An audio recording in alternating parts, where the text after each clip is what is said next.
É minha vitória, cara. Minha vitória, porque da última vez foi uma tristeza pra comer um pão com ovo.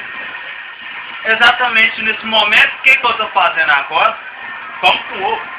É, pra quem tá duvidando, merece tá. Minha mãe tá morrendo de pão com ovo. Pra vocês que não conhecem, pão com ovo. Da última vez foi um desacerto pra comer um pão com ovo, cara. Pão com ovo.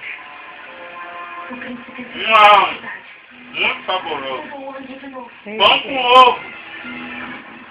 Pão com ovo. E eu só queria assistir o filme. Eu só queria comer um pão com ovo. Nesse momento, saboreando, tem uma mesa pra mim enfiar debaixo, né?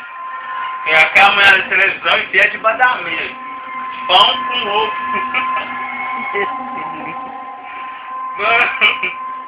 Minha mãe.